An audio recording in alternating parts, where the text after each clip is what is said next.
Today it is Friday, May 8th, almost Mother's Day. Happy Mother's Day, Mom, if you're watching this. I got a message today. Actually, I texted and I sent a message to the doctor because I wasn't getting any response or report about the MRI that I got on the left side of my body, to be more precise, in the glute area. Today he replied and he told me, I don't know if you can see this. Hopefully you can. Dr. Adam, he replied back and he says, yes, I had shared these results with the MA last week and you were supposed to be informed. This is what I'm talking about, how people don't do, I mean, I don't want to say that they don't do their job right, but they're supposed to tell me, I'm supposed to be on the loop, but it's like I had to push these guys to tell me what's going on with my health, you know, with my body and everything. So, come on, man, it's me, not you. You didn't do anything wrong, just tell me. Anyways, he said the MRI was normal, aside a mild gluteus maximus strain. Okay, so this is the reason why I decided to record it, because I started with herniated disc, then went to pinched nerve on the lower back area, sciatica, explanations to why affected the left leg, a lumbar strain, to which was the report in the last video with the doctor that I posted. So I asked Dr. Adam about the report from the latest doctor, which is a doctor from the insurance, from that workplace. I hope that makes sense. So the doctors from the insurance, from the workplace, what I got heard, he did a report in which actually, you know, I'm gonna.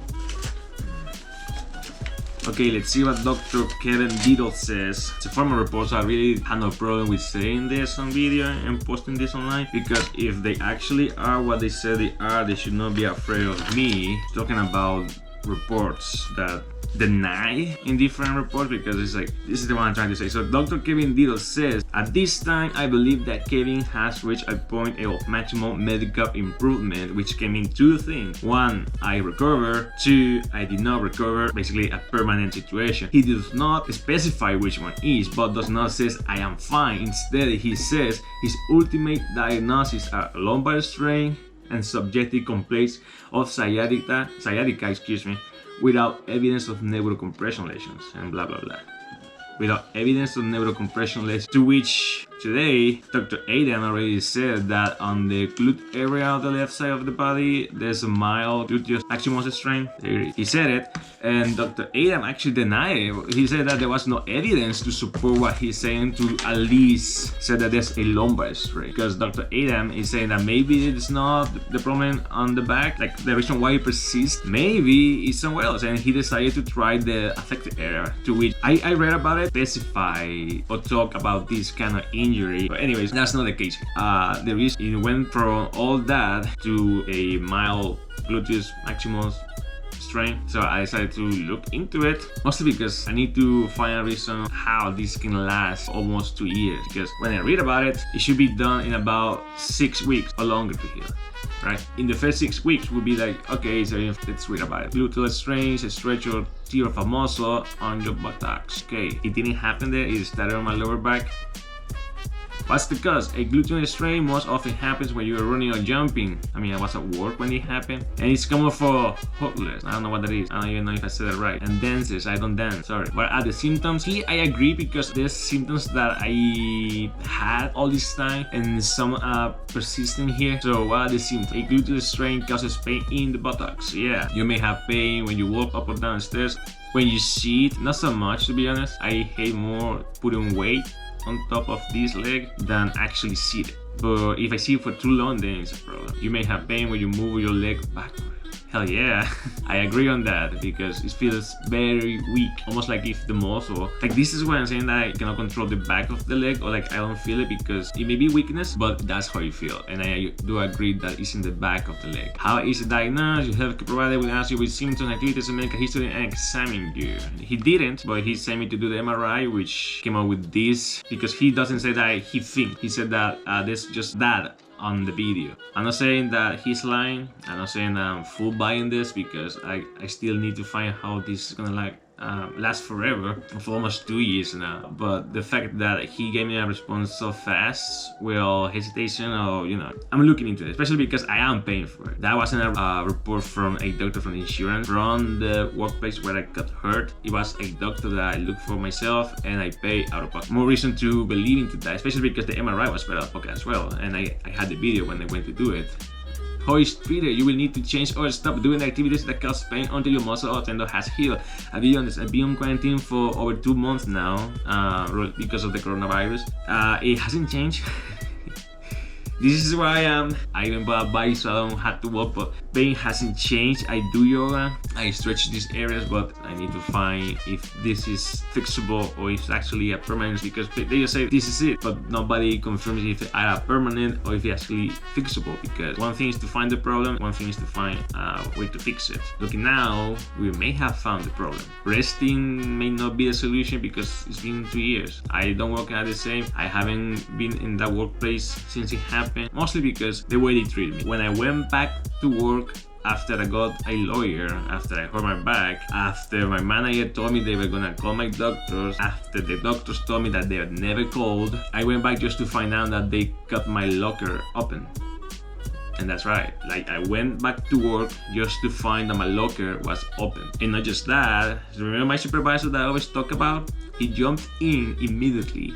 And he was like, oh yeah. So he came and cut it because he was looking for something. To which such guy, who is also suing the place for injuries, he came out of nowhere as well. He just like, oh yeah, I just got up because I needed some stuff. And they went into it because I was missing some stuff, mostly just stickers because I don't really leave stuff over there. Why will I do that? And I noticed those stickers were already in other lockers.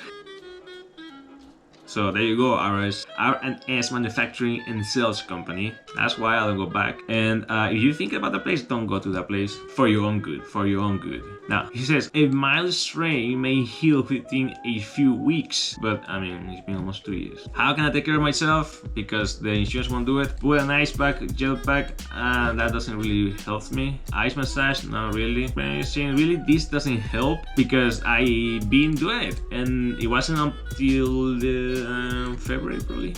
February 2020, when I got the new medicine right over there. Gabapentin, and that one doesn't take the whole pain away. I still feel it, but it's more dealable. It makes me want to do stuff now, even though I'm in pain. But without them, it's just I just don't want to do anything. I just don't want to move. Follow your healthcare provider instruction. Ask your provider how long it will take to recover. This is good because now I know what I'm gonna ask, because it's okay if you find this may be the problem. Like I said, this may be the problem. It's good that I find it. I'm not saying that, oh no, I want to be the back. If this is the problem, how can we fix it? How can we fix it? What activities you should avoid, and when you can return to normal activities? I don't know. It's been 2 years. That's why I'm wondering. That's why I'm wondering if it is permanent or not. How to take care of yourself at home. My chair has a lumbar support. So, what symptoms or problems you should watch for, and what to do if you have them. Make sure you know when you should come back for a checkup. When should I go back for a checkup? He didn't say anything about it. He just said that he sent information to somebody else last week and I was supposed to be informed last week. But no. What else can we learn about it? Gluteus maximus, injury and pain, symptoms, treatment. I really don't think I'm gonna find anything else here, because now we know what it is, and it's not like I haven't looked into it. In fact, there's some treatment that I've been doing. I don't remember the name, but it consists on stretching the glutes.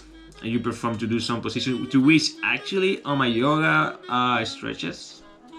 yoga routine, I do those movements specifically, and I have them there specifically for that. It feels good. I told my doctors about them, even this last doctor, Dr. Aiden. I told him about doing these stretches on the glutes. I don't remember what's the name of it. I was told, I read it and also told about it at work, at the gym, from one of my managers at the time. Okay, so it is the piriform syndrome. Here it is. Piriform syndrome, you see, this is the same area that I'll be complaining about. And I still have those movements, I still do them. I don't do them every single day or quite often, because if I do too often, it's worse. or it's pretty much keeping it the same or increasing the pain than doing it when it actually is necessary. So yeah, this is what I've been working on the glute as well, without even knowing about having a strain on the gluteus maximus. But yeah, that's what the doctor says, and I told them that I've done this kind of exercise or stretches works. So that's why I'm wondering if it is permanent or not, or I'm not going with permanent, just trying to find a solution, you know.